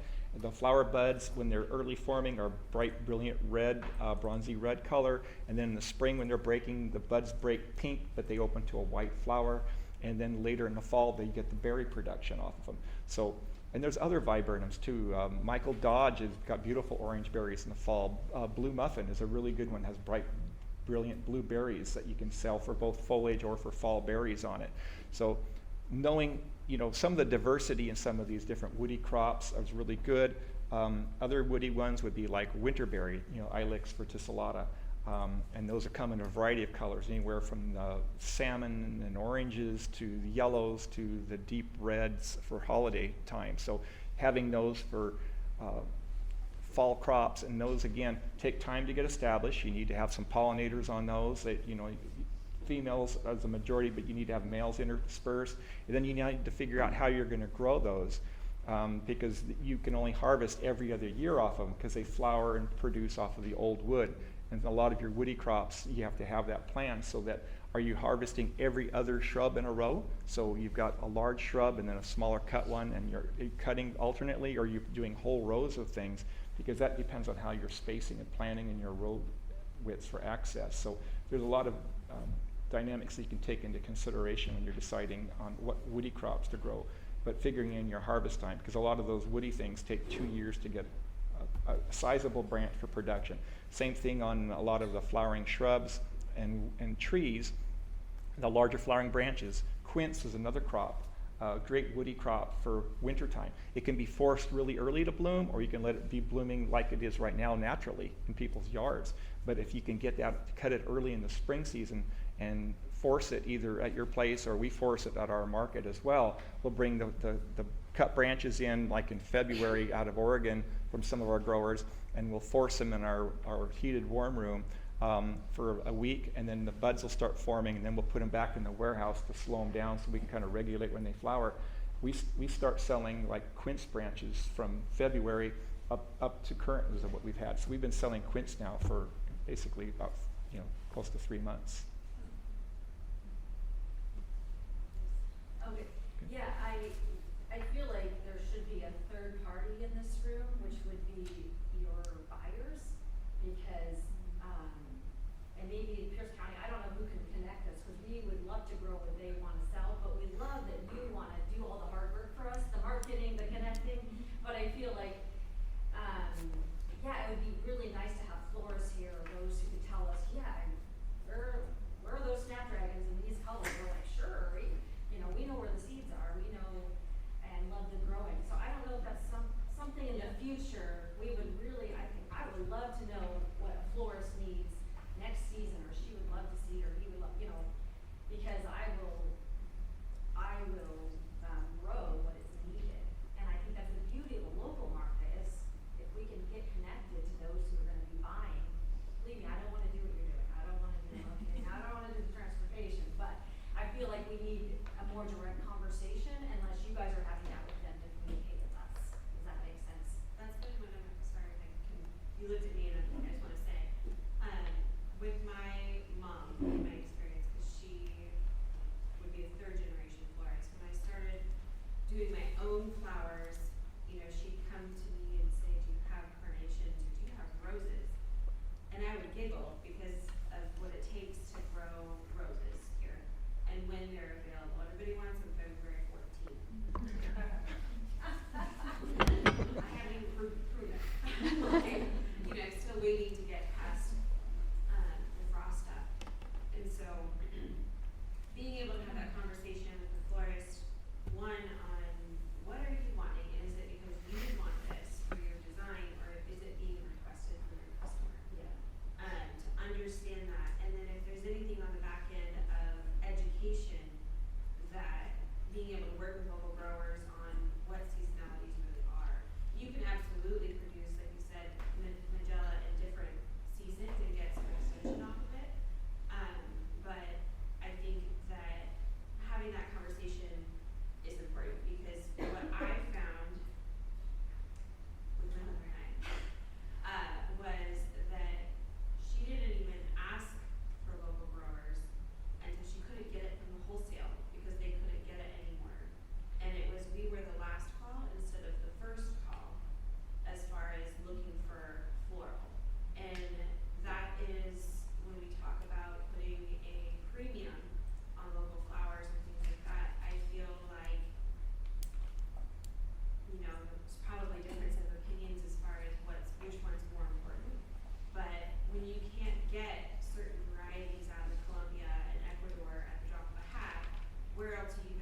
I would love to be able to tell you next season, wedding season, brides are gonna be looking for this, and this. I've been in the flower business for 45 years. Started out, we would beg our wholesalers for product, working in a retail shop. I need to have this, I need to have this color. You got what they had. And over the years, that has changed, it's gotten better, but you'll find, I don't know, maybe you're finding this too, that in the last maybe 10 years that people they're placing their wedding orders a month in advance, if the florist is lucky. Back when I first started, if we didn't have weddings booked up for June and July by the previous November, it was like, what's going on? Why don't we have these wedding orders? So it's just, everything has gotten to be so last minute. And then we'll turn around and that florist may have had the order for a week or two, but they know that their delivery's on Monday, so they're gonna order it the previous Wednesday, which is made being a wholesaler very, very difficult. And trying to predict what is going to happen. Used to be when Martha Stewart did something. One February, she had a bouquet of just stephanotis. What the heck? Even in California, you can't do that. And so there was a run on stephanotis. And then Holly Chapel came on. And love Holly, been to her programs, but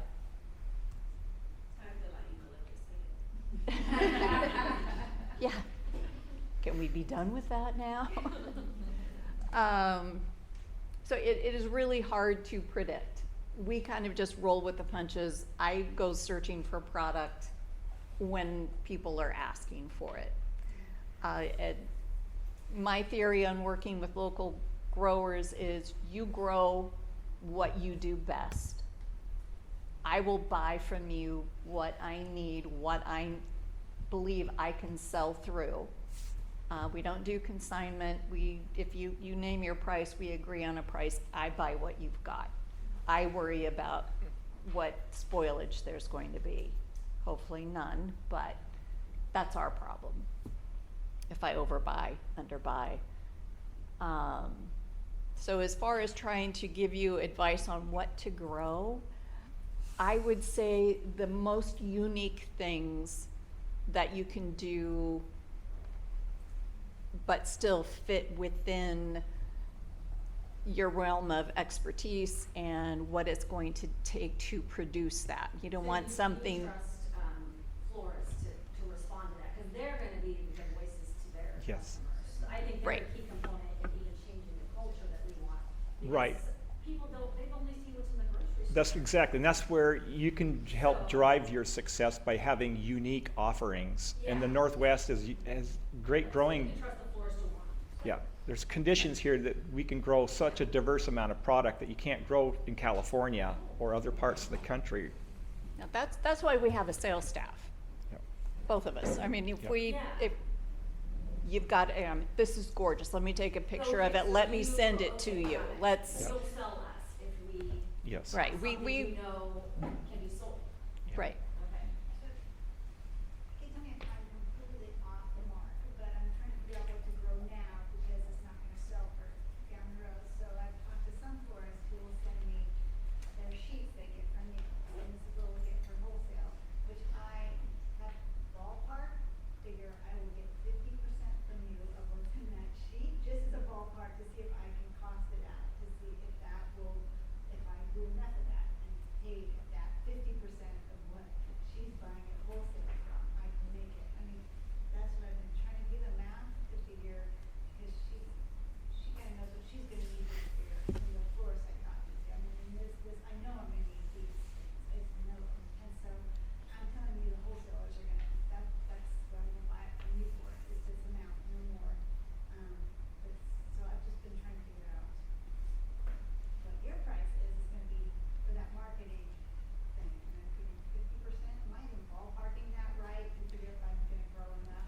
50% is probably more than what we would need. Okay, yeah, I'm just trying to figure it out, just to do What, that math and figure out what's gonna sell in July, without planning it now. what I suggest for our farmers and other people that are looking to sell is you really need to do a good job of crop costing and figure out what your costs are first. Because trying to grow something and figure out if you can sell it for what it is, you're going backwards. You need to figure out what your costs are to produce, what your land costs, your time, your labor, your input costs. All those things factor in onto what you're going to be producing. Once you have that established, then you have to decide, is it even feasible to grow this or not? Or do I need to specialize in a certain crop, say like Lysianthus? Lysianthus, the seed's expensive, the plugs are expensive, but you can get a premium out of that crop versus something that's generic. That's my point, I did my crop costs, and I know what it's gonna cost me to get from here to here, I know that. So I wanna know in July what that price point will be, because I know now what it would cost. I know that today, so I'm trying to figure out. My prices for July are not set now. Yeah, so they haven't set, so I'm just kind of taking it from last year, and I'm just trying to, I'm just trying to do the math to see if I know my costs now. Our prices, if you have a number of our price sheets, you'll see that prices do this. Yeah. Depending on, it's not even really demand, it's where I need to go to be able to get the product. I think it seems like for a lot of growers in this space that are really small, you might have to do both retail and wholesale to make it work. Oh, yeah. And good news, today is the first of hopefully several flower-based workshops where we're gonna be talking to florists hopefully and talking to, speaking to the direct consumer model and like, how do we find out what people want? Like, I think that is the most burning question. And I think also, it really is burning the fact that we can grow a lot of cool stuff. And so how do we get these small quantities of really cool, really seasonal, maybe fragile stuff? That's another question I'd love for you guys to speak to, into the hands that want it. Like, where are the hands and how do we get it there? That said, let's try to stay on track a little bit with these questions. And, so yeah, fragility. Are there things that are impossible to ship that you're looking for because of maybe they're short stems, they don't fit in a bucket? Is there demand for that kind of stuff, or are you just looking for the sturdiest plants you can find? We generally will be looking for the same size bucket that we were talking about earlier. Flowers need to be at least 3 to 5 inches taller than the top of the bucket for it to be even something that a florist is going to want to use. Short stem things just don't do well because depending on the design, they may want a 30-inch stem, or a 15-inch stem might work too, depending on the product. So that's the one thing as far as size. Fragility, not really an issue if we're picking it up or if you're delivering it to Washington Floral.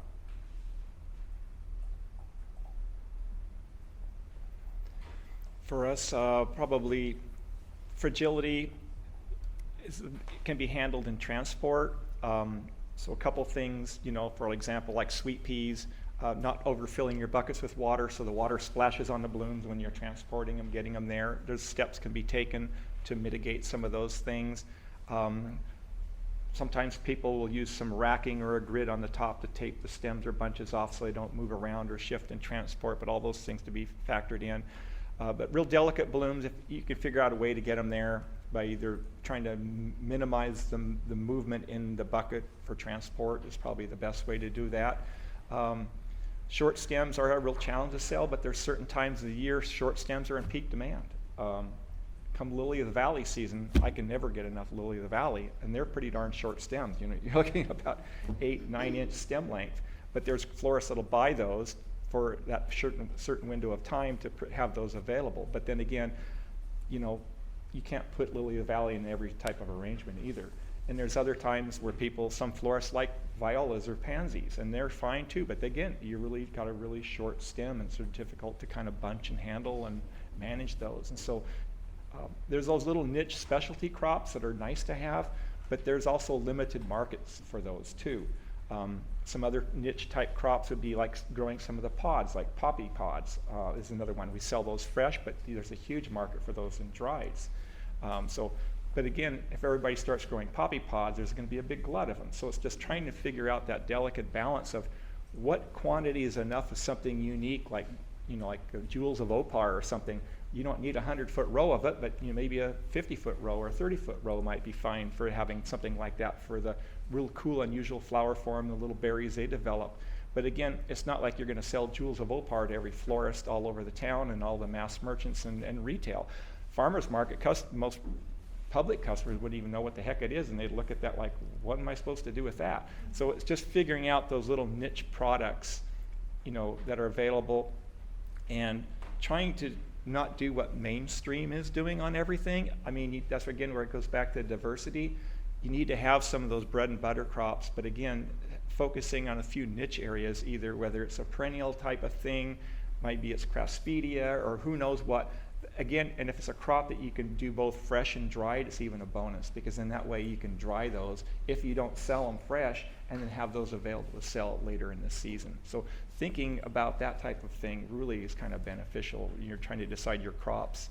Crop planning is really, it's like everyone needs a crystal ball, and it's really hard to know what the florist and the demand is out there. It's difficult for everybody.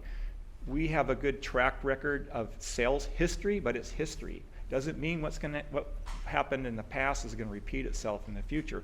It gives us some good idea of trends and volumes, but even then when we talk with our members and our other growers, when we're doing crop planning, we can forecast, well, last 2 years we've sold this many white snaps or peach snaps or whatever variety, cultivar, whatever it might be. We can look at those defined periods and we can track what that is, but that's, again, it's just history. It doesn't forecast what people are going to be actually buying this year in the future. And it could be totally different. It might be similar. It could be more, it could be less. Unfortunately, there's no crystal ball on that. I wish there was, but to be able to get so specificity that this is what you need to grow and how many bunches, it's really difficult to do that, especially when you've got hundreds of growers in a region producing the same or similar crop. We have time for one more on the sheet. Yeah. Okay. I'm going to skip down to some quality questions. So what are expectations that either you guys have or your florists have regarding what the condition those flowers in when either you get them or florists get them, as far as is the foliage stripped off, is there threshold for bug tolerance, or bugs a complete no? Yeah. Bugs are a complete no. Yep, Okay. definite. Foliage strip below the water line, and like I mentioned earlier, clean buckets, clean water. We want your product to be able to last as long as possible for that end customer, and we can only do that when it starts out being properly taken care of. And also when people are harvesting, you need to make sure you're harvesting at the correct stage of harvest. Some flower farmers, when they're first starting out, they're selling at farmers markets. The farmers market flowers that I see at most farmers markets would not be purchased by a professional florist. They're too blown open. So you need to be harvesting at a much tighter bud stage. You need to be aware of what stage of bud development, because on certain things, if they're harvested too tight, they never will open. So there's certain petal stage and developments you need to know what you're harvesting at. And the other thing too is, again, in addition to no bugs, disease, spotting, blemishes. Professional florist isn't going to buy those.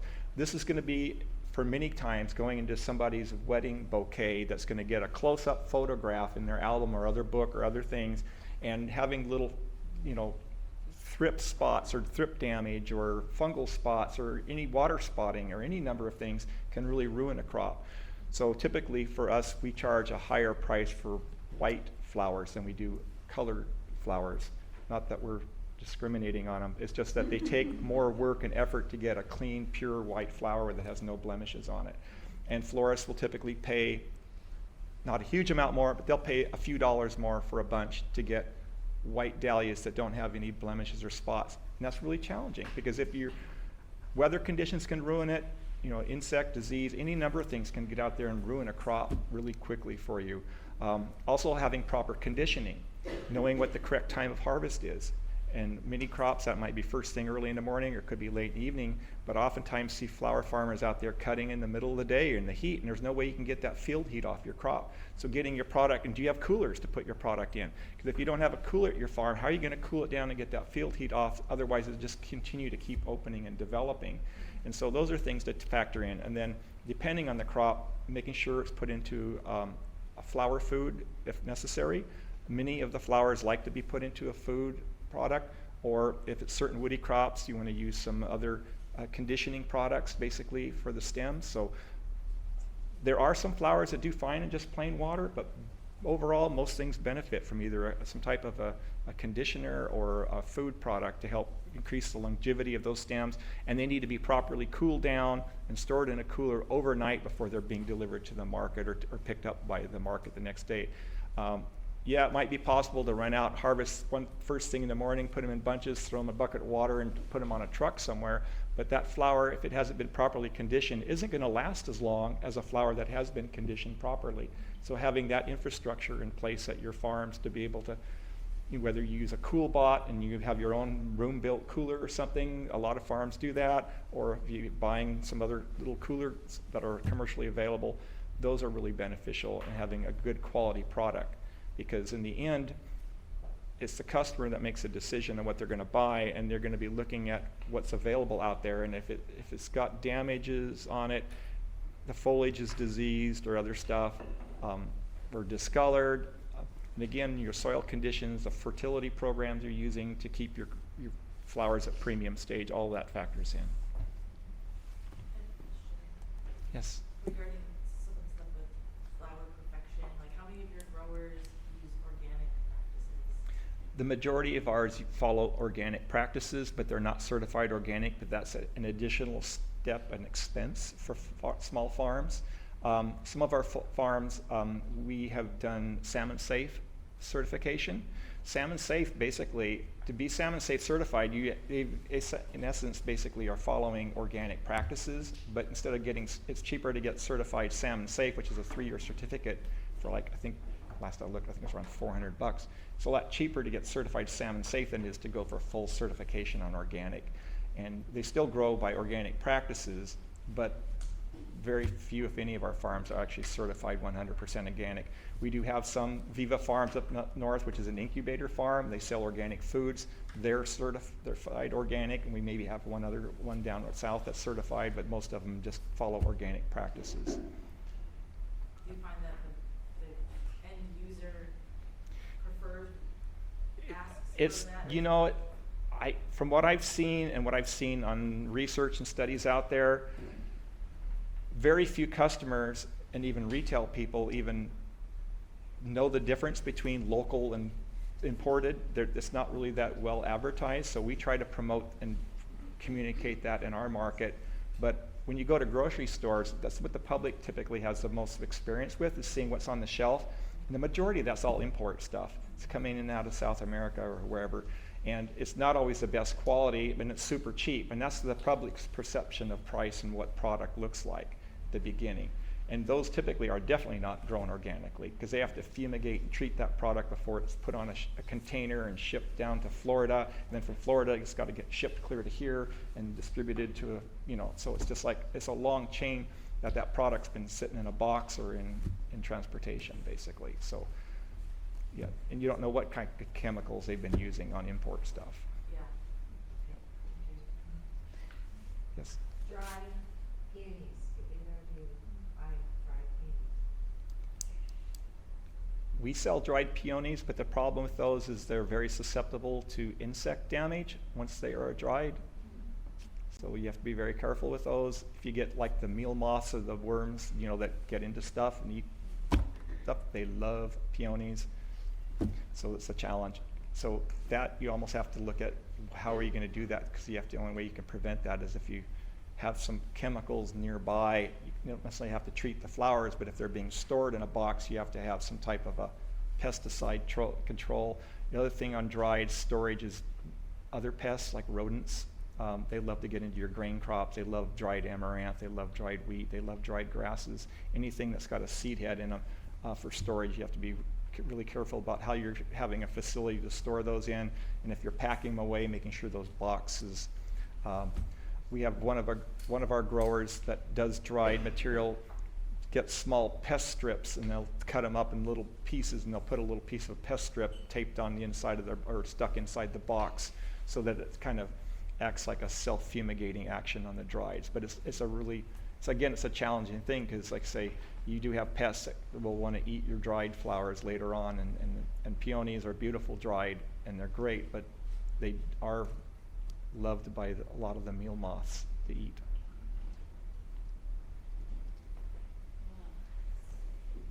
Real quick, kind of go back to just buying costs. I understand you guys have very different business models, so it is kind of a two-part question.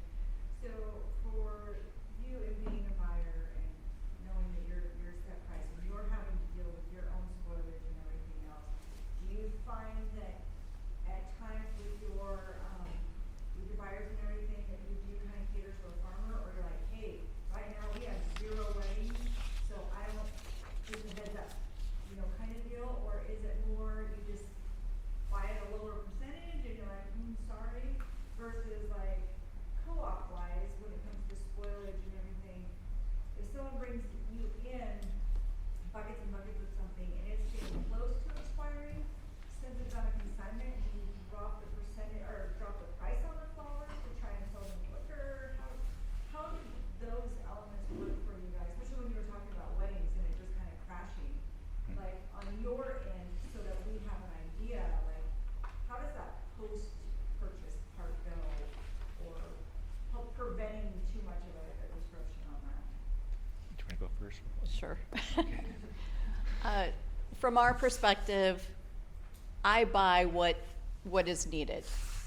What I will spec on every shipment that comes in, probably maybe 50% of it is just pure speculation. During wedding season, try to bring in everything as close as possible to what our customers are asking for. And it hasn't been where I've had a local grower that I know that they're going to have scabiosa and say, hey, I need 15, 20 buckets or bunches of white scabiosa. Are you going to have it? I just don't have that person yet. I'd love to. I would much rather bring in local product, but as of yet, I just don't have, because everybody I think goes to this guy over here, which is great, because they do a great job. Farmers could submit, like, I plan on growing this crop this year, and I am expecting this harvest, that like you could go to that database and be like, oh, Green Acres in Arlington says that they're gonna have white scabiosa, or that they're planting at least, that they've planted it. Maybe I should call them and see if they anticipate harvest. That would be fabulous. I would love that. Let's do that. I'll give you my card. So for crops, for the sell-through at our market, because product is consigned, we are watchful or mindful of when the product comes in and rotating the crops out, and a lot of the growers also are the same way. So some growers that deliver twice a week, for example, they might bring a product shipment in on maybe Monday, and then they might do a reload on maybe Thursday morning. What didn't sell from Monday on Thursday gets rotated and put on the 50% off rack, and then we've got fresh stuff on the floor. So we're constantly rotating stuff through to a clearance rack. We're trying to mark it down. Because we sell to the public, one of the reasons why we sell to the public and we've expanded our public hours is to take advantage of that, because the public likes a bargain. And we charge a markup over wholesale. So we don't sell the same wholesale price to our retail customers. The difference between the wholesale price and retail markup is 30%, but that's not shared with the farms. That's again part of the overhead of the market to help cover our costs, because the reality is our overhead is greater than 30%. So our members are getting a 30% margin, or off the commission off of what we're doing. So the membership doesn't fully pay for it, so we supplement with both consignment, and then the other bit difference we do is through retail sales by marking it up that additional 30%. So when we put stuff on 50% off of a 30% markup becomes very attractive to consumers, and so they love to shop the 50 off rack versus paying a 30 wholesale plus a 30% markup. And so we tend to do fairly well selling through a lot of product that we put on the 50% off. Again, it's a reduction off of what your price is, but it's better than throwing it away or eating it. And that's how a lot of our member farms and consignment growers look at that. From that. That's what I was looking at is, Yeah. you know, Getting something's better than nothing. Yeah, Yes. you're gonna, versus the two, like, you know, if I have 5 buckets of this and 5 buckets of that, like, hey, do I call you knowing that I'm getting a guarantee, or do I call you knowing that, you know, but now that I know, hey, this is how it is, and you will end up, like, that was kind of my. Yeah, we try to minimize shrink at all possible. In the past, the market, we set up our, I don't know how many people have been to our market physically to see how it's set up, but our market floor is set up differently from a lot of places. Most places, the product's in a cooler and then it's static. And our market has always been set up uniquely every day, merchandise with each farm, and we focus and change displays around and redo it.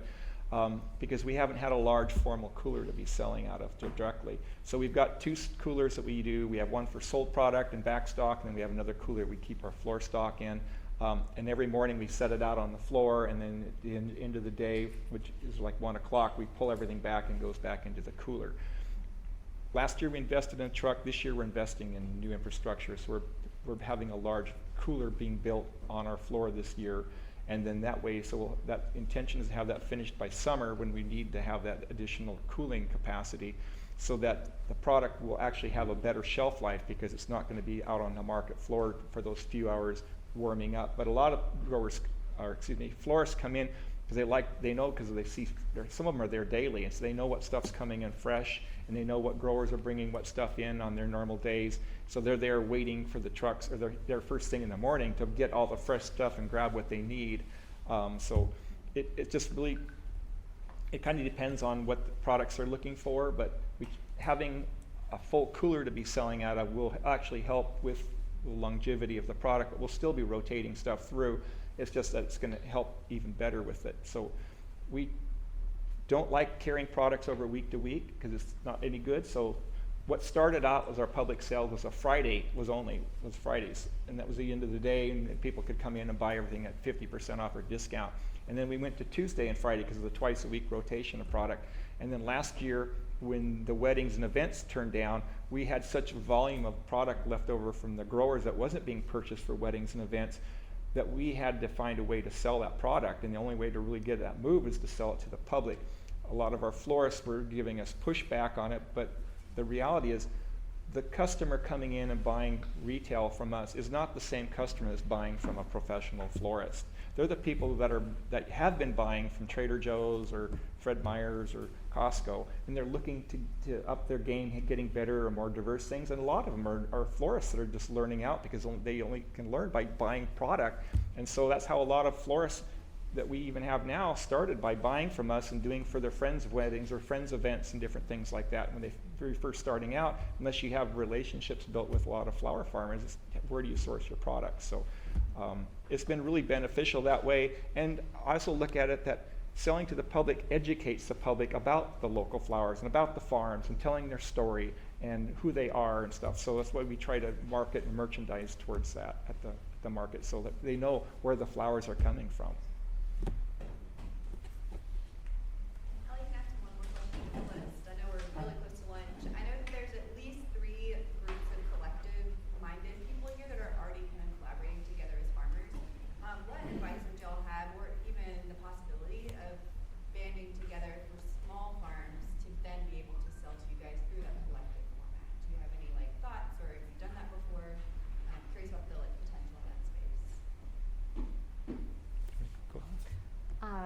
like I mentioned before, I met with a group of farmers from Key Peninsula, Gig Harbor area, and there is an area in Gig Harbor where they kind of meet, which would be great.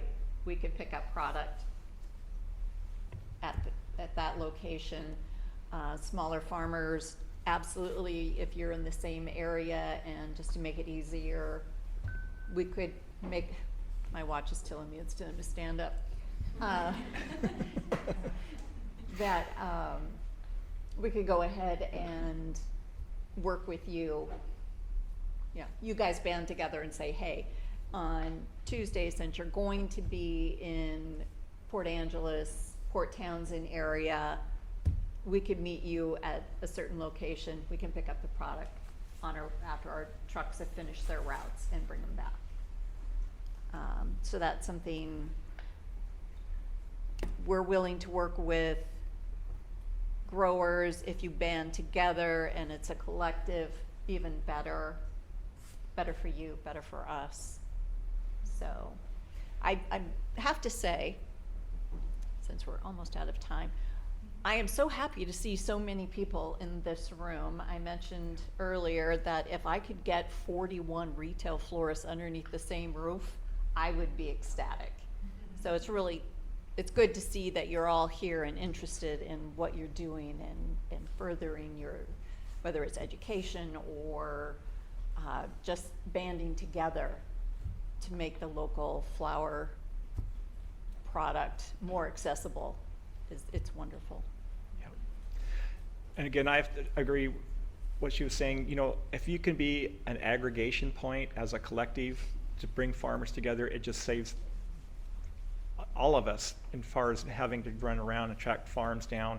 And oftentimes small collectives, and we have this with a lot of our members, when they're doing their local deliveries, they'll share transportation costs, because that's one of the biggest things and time sinks that you have, where you're not really making money yet, is just getting your product to market. So if you can find other farmers that if you're not getting stuff picked up, if you can kind of coordinate your loads, like you rotate through the week or different days or alternate weeks, where you can have people bringing your product in and you're reciprocating by bringing their product in the following week, it's really beneficial that way. But if you can kind of aggregate product together as a collective, everybody. It's again that whole cooperative relationship where your farmers helping farmers and supporting each other to bring their products in really benefits that overall for everybody. So I think that's probably the biggest takeaway on collectives, or if forming your own cooperative group or something to sell direct through. But it's a long and arduous task to do that.